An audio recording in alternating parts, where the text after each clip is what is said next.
Welcome to Share a Pint, where we tap into the craft beer scene. I'm Jerry Hulla, your host. Today we're talking with Corey Mull from Manor Hill Brewing. Thanks for being on the show, Corey. My pleasure.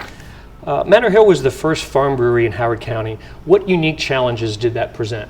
So being the first, you're sort of trailblazing for all the local laws and regulations that haven't been figured out yet. Mm-hmm. So we're lucky to have my father-in-law as part of the team, who has a lot of friends and connections in both the industry and in Annapolis, and was able to help kind of figure out how Howard County's place fits in the farm brewery world. Mm-hmm. So it was just not knowing the answers and having to find them out because nobody had done it before us. We did reach out to some of the other local breweries, not farm breweries, we're Class 8. Mm-hmm. We as a owner of a restaurant in Howard County, we bought a lot of beer before we ever opened our own brewery, so we had a lot of connections and friends in Howard County that we were able to reach out to, other brewers in Maryland, and able to learn a lot from them. But farm brewery had its own unique challenges that they didn't have to face.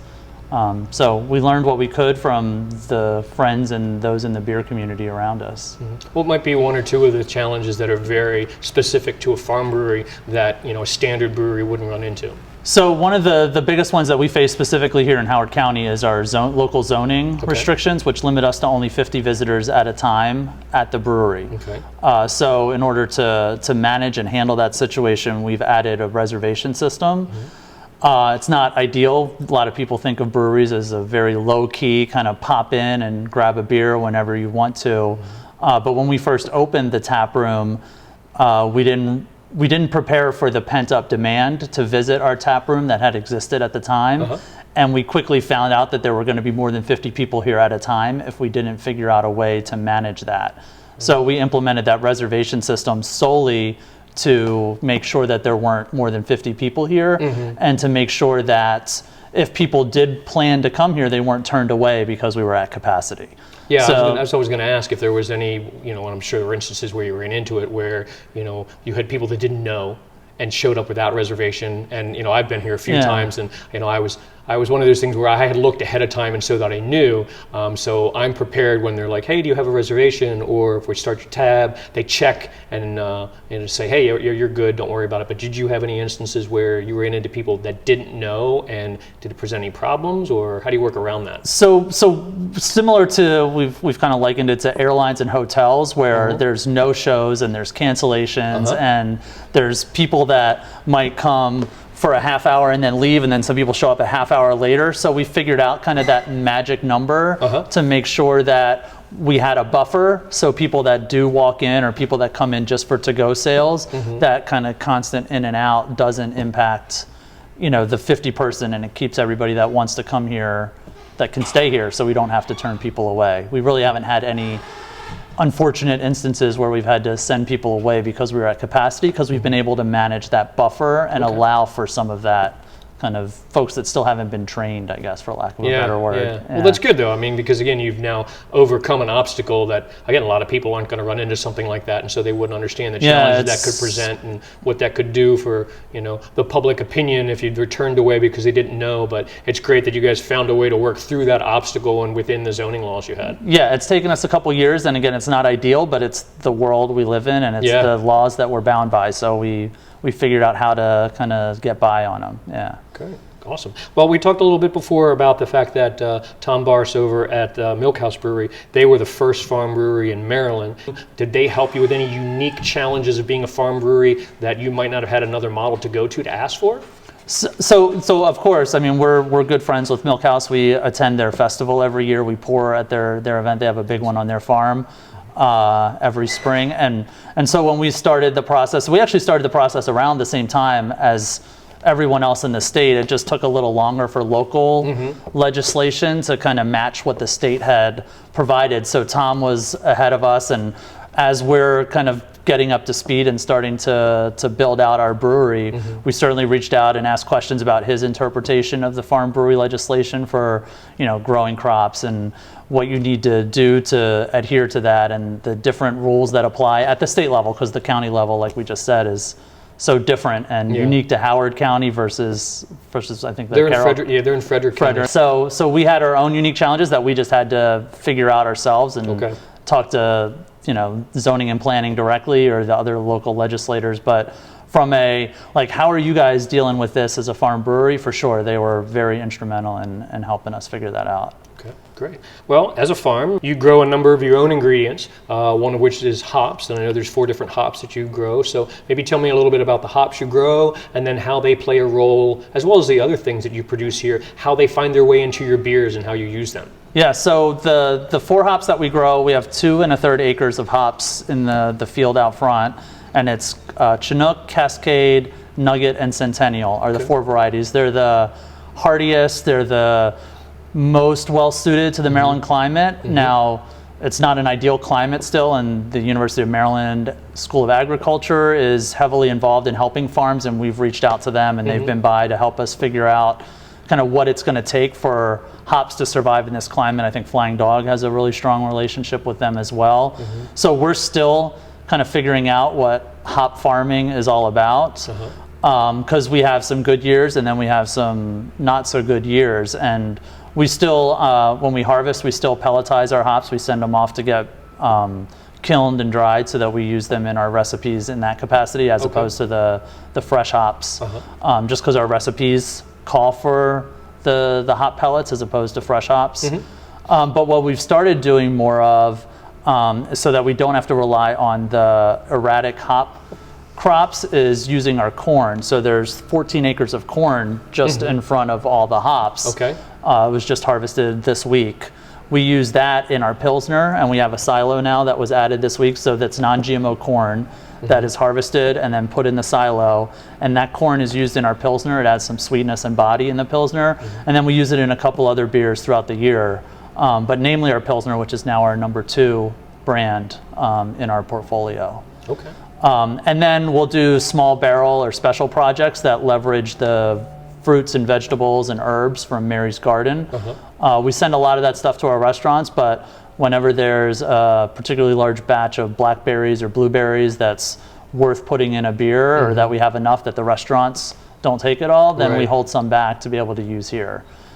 In fact, Mary's started testing out the soil by the hop field to expand her blackberry crop, because blackberries do really well on the farm here, and so there's an opportunity to possibly do more blackberries to then actually have something that we can do either seasonally or year-round with blackberries. Well, I'm a blackberry fan, so that's good to hear. And actually, since I'm drinking this new kinetic calibration, or it seems like it's a series, so this would be the latest in the series with this combination of flavors. Tell me a little bit about this one, and then are there any of your berries grown here that are used in this? So not in this particular beer, because this was done at a larger scale. So this was kinetic calibration, which is one of our First Friday beers. So the first Friday of every month, we release 2 new beers. Okay. We do them in a 30-barrel batch and get anywhere from like 150 cases and then a little bit of draft that we make available to the public that first Friday. This kinetic calibration, we've done a tangerine and I don't remember the other citrus, and this is the blueberry, raspberry, and vanilla version. So this doesn't use any of our fruit just because the batch was too large and we did it in a larger capacity. But yeah, so that's one of the series that we've done kind of on a occasional level. And then it gives the brewers a chance to not just have to come in every day and brew Pilsner, IPA, Amber, Porter, like just they're not brewing the same thing every day. They get to have an opportunity to try a new recipe, use some new ingredients, use some new hops, collaborate with other breweries. It's kind of our opportunity to play on a monthly level, basically. Yeah, and that kind of leads into, I know that when you had released this one recently, you also released another one. Tell me about the Gentleman's Game and kind of the collab that you've done, because you just talked about collabing with other places. So Matt from Astrolab is friends with one of our employees, our operations manager, Eric Leeson, and so they were talking about getting together to do a beer, and Matt's from New Zealand. So he introduced us to some cool New Zealand hops, Motueka. That was kind of highlighted in the Gentleman's Game, and Gentleman's Game is another name for cricket. It's got some distinction to New Zealand. So that beer uses some New Zealand hops and some North American hops so that we could kind of bring his style and his experience with ours. It turned out to be a really good IPA. that was released alongside of the kinetic calibration. Awesome. Yeah. Well, tell me about any other of your flagship beers that maybe have interesting stories. Yeah, so we've done a good job of balancing our core beers, which are the IPA, Pilsner, Amber, which don't typically have the clever kind of witty names. They're just something that's familiar, that somebody goes into their liquor store and can be like, oh, I know I like ambers, I'm going to try this local amber. Or I know I like lagers, here's a Pilsner, I'm going to give this one a try. Yeah. So those names don't get quite as interesting or have as interesting of backstories, other than the recipes are all developed here and they're unique to us, and they're ones that we've kind of dialed in and kind of honed over the years. But one of our kind of growing, maybe adjacent core beers is Crooked Beak. So that was named after, we have 25 hens, 24 hens and a rooster in the chicken coop behind the brewery here. And so the first rooster that we had, his beak, and if you look at the cans, his beak is actually doesn't touch, it's crooked. And when we got him, we weren't sure if he was going to be able to feed himself and like get kernels and food, and he ended up doing fine and thriving. And was the only rooster among all the hens that we had. Just this past fall, though, we had a fox incident, and we think Crooked Beak actually protected the other hens in his kind of heroic efforts to get rid of the fox, but he didn't survive. So Crooked Beak is now sort of an honorary beer of our original rooster. We've since gotten a new rooster, but that's kind of something that's really fun about being here on the farm. It's unique to anywhere else that you can visit in this area. That, you know, we have cows and chickens and bees and all kinds of other things that are part of our story. Right. And so Crooked Beak has been a really popular beer. The passion fruit version of it won a gold medal at the Comptroller's Cup this past year. And we're in 2020 going to start expanding what we're calling the Chicken Coop Series. So all of the chickens have names, and we're going to start doing a series of beers that involve those chickens. And our head brewer, Kurt Krol, is an amazing artist. So a lot of the artwork that you see on our cans, either I've drawn or he's drawn, and the ones that have more of the watercolor stencil sketch style to them, like Crooked Beak, are the ones that he's done. He's actually already drawn for one of our restaurants, because it's the artwork in the restaurant, all the different chickens that we have, and we're just going to start putting that as some occasional releases we'll be doing throughout 2020. So we're excited about kind of showcasing more of the farm stuff that makes us who we are, and letting people see that we have these fun chickens that when you come visit us, you're allowed to wander back there and check them out too. Nice. That's pretty good. Well, you just mentioned the restaurants again, so tell me, you know, for those of people that don't know, you guys supply for 3 restaurants that obviously benefit from, as you've already talked a little bit about, the things that you're growing here. So how does that add to the experience and the brand and the mission of Manor Hill, having those 3 restaurants? I think it's important. So Victoria Gastropub, which is today is its 13th anniversary. We're about to start our 14th year with Victoria Gastropub. So that was our original craft beer kind of entry into this world, and so we owe a lot to Victoria Gastropub, not just the food, but the craft beer program there, introducing us to this world and kind of inspiring us to get into brewing. That was kind of the story. We had already owned this restaurant, and farm brewery legislation had passed, and we were like, well, we already own a farm, and we own a restaurant that serves craft beer. Let's brew a little bit of beer to serve in our restaurants. And you start getting all this stainless steel equipment, and you start hiring a team, and you quickly realize that not only do you need to make more beer in order to pay back some of that capital, but we also were fortunate enough to have the demand and the fan base that wanted our beer.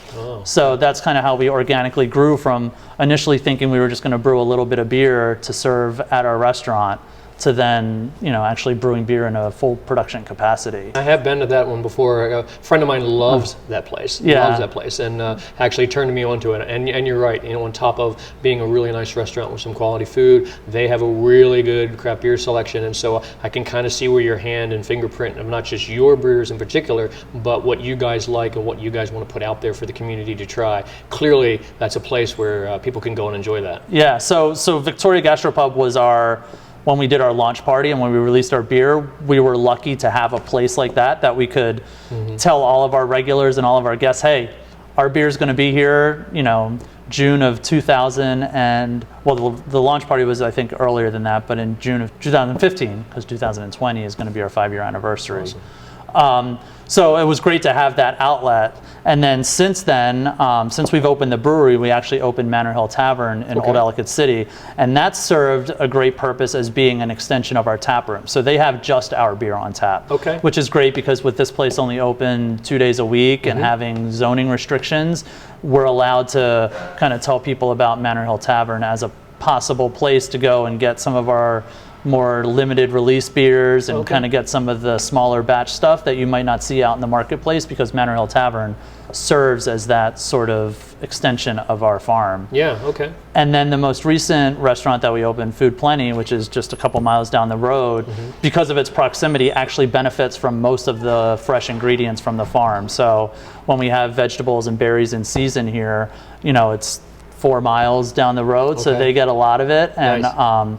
The concept there is really fresh local ingredients, and we try and provide as many of those from our farm or other kind of neighboring farms as much as we can.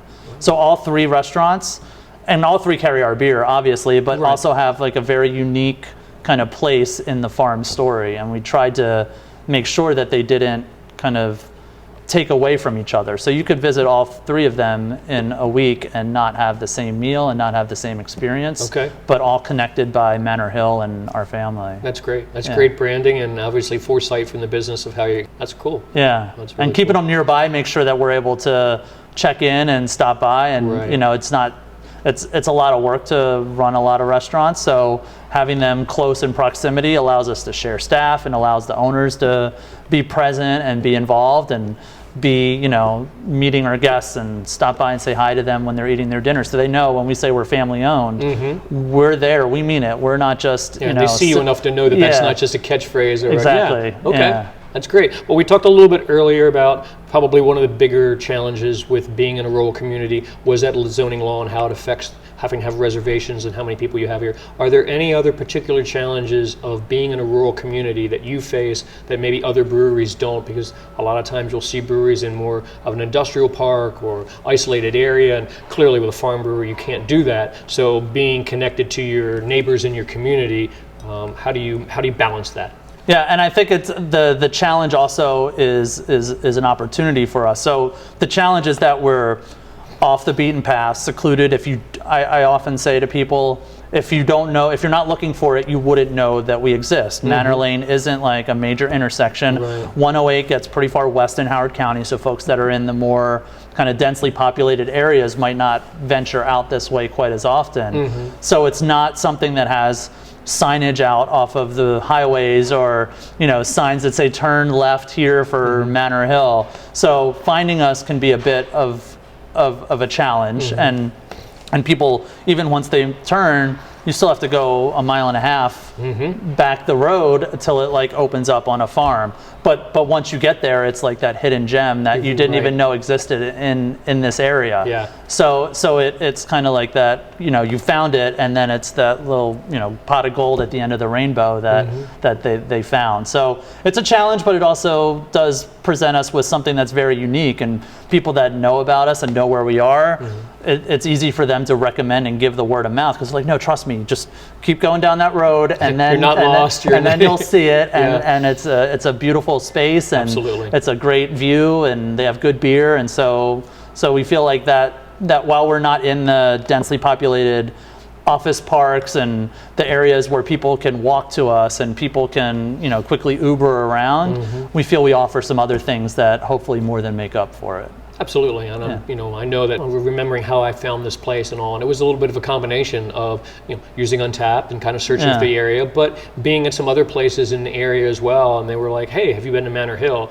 And your beers are also out there enough that the name and the presence is there, and then people are like, well, that they're a couple of miles away, or they're such and such a location. And you're like, so word of mouth is definitely being spread out there, and that helps as well. Yeah, we've tried to balance. You had mentioned seeing us out in the marketplace. Like that's definitely been a growth strategy for us, making sure that our beers while we love to have them sold here and at our restaurants, making sure our beer is available and making sure the beer that we put out there is stuff that's approachable, and folks that might still be dipping their toes in the craft beer market see something and they're like, oh, that's an IPA, that's really good, that's not what I thought an IPA was. Or they're like, oh, I usually don't like dark beer, and then they try one of ours and they're like, oh, that's pretty good. And so then it just kind of builds that familiarity that deepens their kind of loyalty to the brand, and when they come here, then that just kind of changes the game, hopefully. Absolutely. Yeah. Well, where can people find you online? Website, Facebook, Instagram? Yeah, Twitter? so we're online, manorhillbrewing.com. We also do have Facebook, Twitter, and Instagram. The handle is @ManorHillBrew. Okay. So we put out stories almost every day where you can see the sunrise on the farm, or hear the new rooster crow, watch the bees, produce honey. So we try and mix in a lot of our content that we put online with brewing and farm life. So it kind of showcases those two kind of dichotomies that we have going on here. Well, that's awesome. Well, we'll definitely put that in our show notes, and we'll have it on our website at shareapintpodcast.com. Great.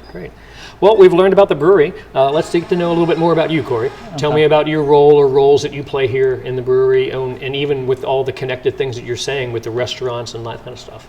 So my background is in marketing. So prior to opening any restaurants or any breweries, I was working for companies in DC doing consulting, working for United Healthcare, AARP, Marriott, just a 9-to-5 corporate branding, marketing, advertising, all in that world, dealing with agencies and just a traditional 9-to-5, commuting sometimes an hour and a half each way.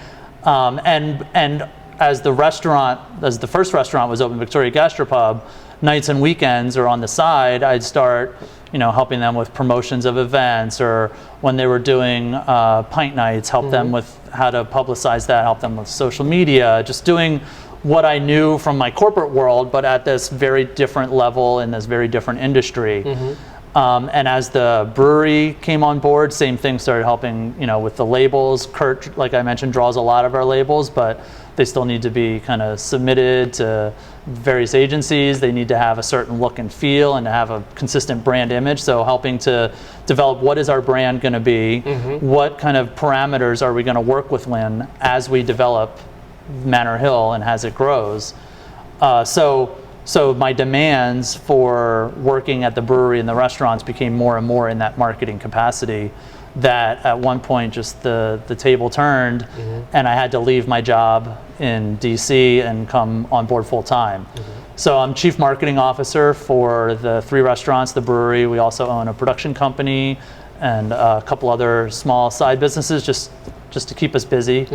And I've maintained that role that I used to do off the side of my desk, but now coming on board full time, it's allowed me to absorb a lot more and be more involved in kind of the strategic plans for the different companies. So, what's the vision for our restaurant as we move into 2020 for the brewery? What do we want to be? Like, where are we going to grow? What have other breweries done when they've gone from year 4 to year 5 that we want to achieve? So helping to get more involved. I'm still not putting on boots and stepping into the brew house. That's not my experience, and I know where I have strengths and where I don't. But definitely being more engaged with all of those businesses and kind of how to help them grow and succeed and be kind of in the market. Were there any particular challenge you personally faced when you finally decided, hey, I'm gonna make this shift? Because obviously you've said there's so much crossover between what you were doing in quote unquote the business corporate world versus here in the craft beer industry. Was there any of that?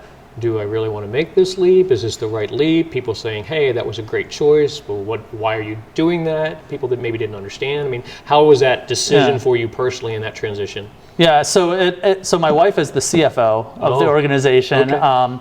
And so it was literally, literally us putting then all of our eggs in one basket. Like, is this the right thing? You're leaving this like safe, like sure thing to jump into a small business that has its ups and downs and has its craziness. We're going to be seeing each other every day. Like, is this something we're ready for? And we were. I mean, it was something we knew was the plan all along. It was just the timing happened, when it did. And so the biggest challenge for me was when you're in any small business, you're not just marketing. I mean, I'm IT, you know, you're doing all kinds of things. You're, you know, wearing a lot of hats. Yeah, you're maintenance, like somebody shows up to fix something and you have to figure out what they're supposed to do and figure out how to get things done. So it's rewarding because at the end of the day, you look back and you're like, oh my gosh, all of that stuff just got accomplished. You didn't expect to do it that day, but it happened. So that was the biggest change, is, you know, getting used to like, oh, I'm going into my 9-to-5 job today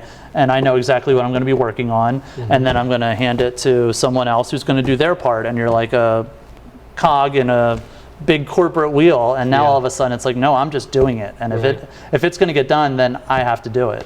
So, well, with that, were there any particular times where, man, like I said, if I was in this business world where I was before, I knew it was just this. But today, I really wanted to, or I felt I needed to get X, Y, and Z done, but I had to do 15 different little tiny things that you said happen in a smaller business, and then you didn't get those things done. When you face those types of challenges and things, what's getting you through? What's saying, hey, this was still the right decision, not, oh, should I have not done this? Or I think, I mean, being part of the family-owned business, something that we started and we groomed it and grew it, you have this sense of pride and this ownership over, and not literal ownership, just you feel like it's yours and you want to make it flourish and you want to do whatever you need to. So at the end of the day, you kind of realize like what you're doing it all for. You're doing it for yourself and for this brand that you love and you believe in, and all these people here that are our family, whether related or employees, they're our family. And so that's what keeps you grounded and makes you want to keep doing it when the days aren't quite what you expected them to be. Okay, so family being probably the biggest contributor to success. Yeah, for sure. And it doesn't help that I have an hour and a half back in my day each way, not commuting to DC. Oh, yeah. So it gives you a lot of time to not just spend with my family here, but also my family at home. Right. You know, it's more found time that I didn't have when I was commuting to Washington, DC every day. That's a good trade-off. Then, you know, and I've talked to a couple of other people, and I've said that, you know, obviously there's challenges every day and everything that people do, but there's probably never really a bad day at a brewery. Right. Yeah. You can always grab a beer if it gets too rough. Or if you feel bad about it, you hear from your corporate friends how their day was, and you're like, yeah, my day really wasn't that bad. Yeah, exactly. That's awesome. Well, once again, where can we find you guys online? So we're at manorhillbrewing.com, and then we're on Instagram, Facebook, and Twitter at Manor Hill Brew is our handle. Sounds great. We'll put that on the website and on our show notes. Well, Corey, I want to thank you for your time and for sharing a pint with me. Cheers. Share a Pint is released bi-weekly on Friday mornings and can be found at shareapintpodcast.com. Follow us on Twitter at share_pint. Show notes for this episode are available at shareapintpodcast.com. Music for the show, Groundwork, provided by Kevin MacLeod, and can be found online at incompetech.com. Share a Pint is made possible by help from the Community Media Center of Carroll County. Associated with the craft beer industry and have an interesting story you'd like to share on a future episode? Let us know. We'd love to hear from you. You can reach us at shareapintpodcast.com or email us at jerry@shareapintpodcast.com. Until the next time we share a pint, I'm Jerry Hulla. Prost.